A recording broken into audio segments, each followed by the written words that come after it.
Eh bien bonjour à tous, super content de vous retrouver pour cette troisième vidéo et je me suis dit que ça pouvait être intéressant de varier les plaisirs en choisissant par exemple trois cartes. Le 7 de pique, le 8 de carreau, ainsi par exemple je prends le 6 de cœur. Et l'idée est la suivante, c'est en fait basé sur figurez-vous que Léonard de Vinci avait conçu en fait un code. Le code de Léonard de Vinci. Et figurez-vous que c'était quelqu'un d'assez cartésien, un inventeur de génie, un artiste également. Et trois cartes en fait étaient choisies à cette époque-là.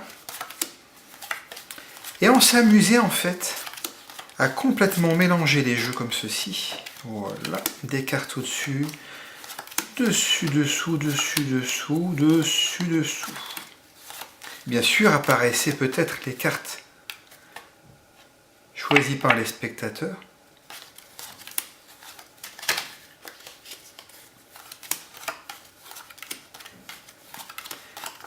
Et il s'amusait à faire ça, en fait, à la cour du roi. Et il mystifiait bien sûr son public, et vous allez comprendre pourquoi. Voilà. Les cartes étaient mélangées. Dessus-dessous, dessus-dessous.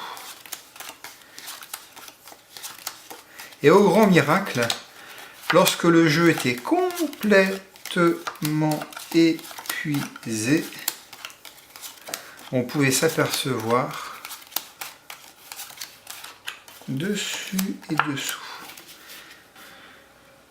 Et vous n'allez peut-être pas le croire, mais toutes les cartes sont revenues dans leur ordre initial.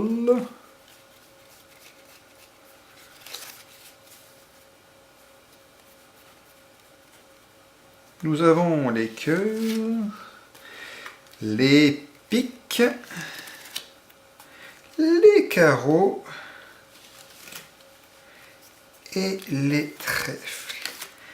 Et si on vérifie bien, dans le même ordre, le 7 de pique qui avait été choisi, le 6 de cœur qui avait été choisi, et pour terminer, le 8 de carreau qui avait été choisi. Incroyable! On peut vraiment remercier Léonard de Vinci. Alors, comment marche ce fameux mélange, ce qu'on appelle Da Vinci Code? Léonard de Vinci, effectivement, c'est parti sur ce principe-là, et des gens ont développé un concept qui était assez intéressant, et là, ce que je vous permets de regarder, c'est le classement. Je vais vous demander de prendre votre paquet de cartes, et vous allez, à la rigueur, séparer les rouges entre les cœurs et les carreaux, et pareil pour les trèfles et les piques.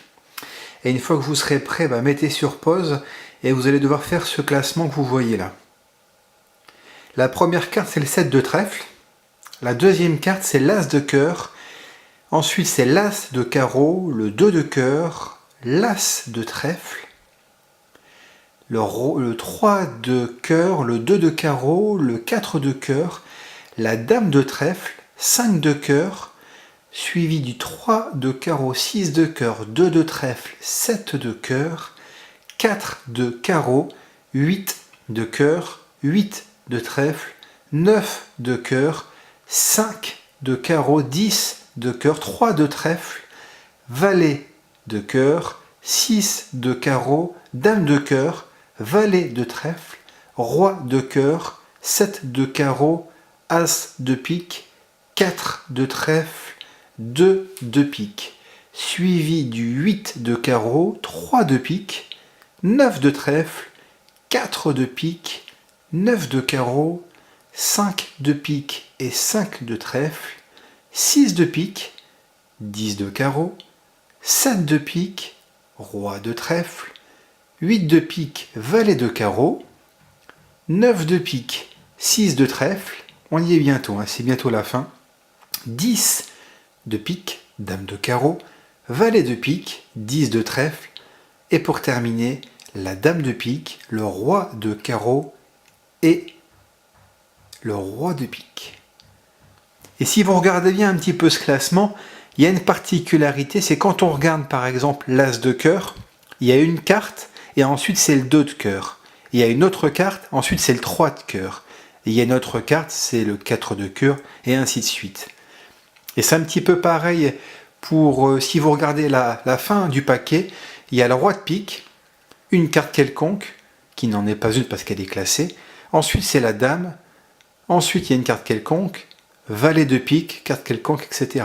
Et si vous regardez dans le sens inverse également, il y a le roi de carreau, suivi de 3 cartes, dame de carreau, suivi de 3 cartes, valet de carreau, etc. etc.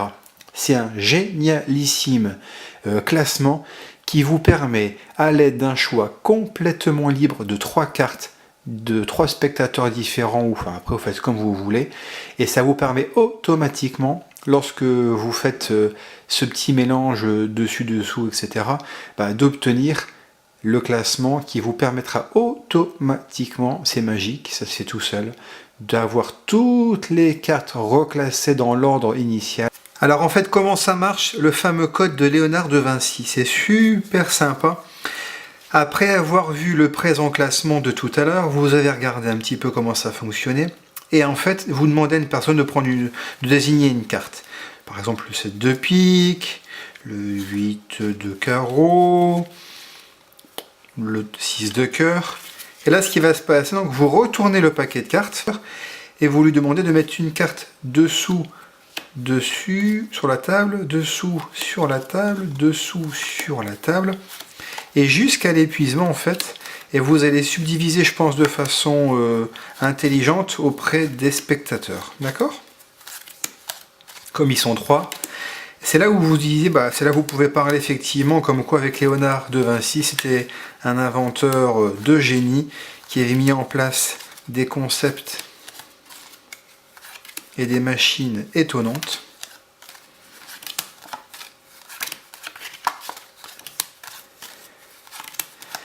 Et après, vous pouvez remettre ça entre les mains d'un autre spectateur, etc., etc.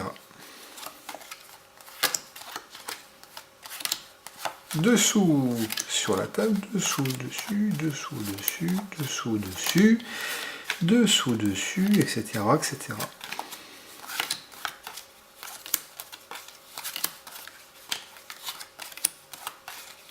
Voilà.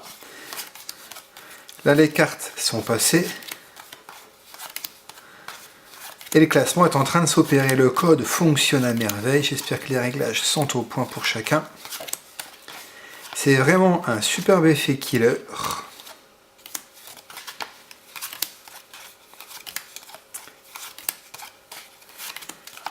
Voilà. Impeccable. Et donc après avoir mélangé, vous expliquez simplement que, comme par magie, vous n'allez pas le croire, mais toutes les cartes, tout le jeu, c'est complètement reclassé. Les piques avec les piques, les carreaux avec les carreaux, les trèfles avec les trèfles, les cœurs avec les cœurs, et que chaque carte qui avait été choisie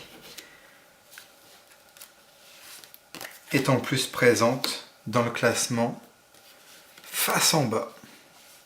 Voilà. Et bien écoutez, j'espère que cet effet vous a plu. C'est vraiment une très belle arme si vous voulez commencer un tour, dans la mesure où le jeu il est déjà classé, puis vous pouvez enchaîner, donc c'est un tour très fort, ou bien un change de jeu en fin de numéro, et puis ça vous permet de terminer vraiment sur une note à la fois poétique, mystérieuse et super flash. Merci beaucoup de votre attention, et puis à très bientôt pour de prochaines aventures. Au revoir.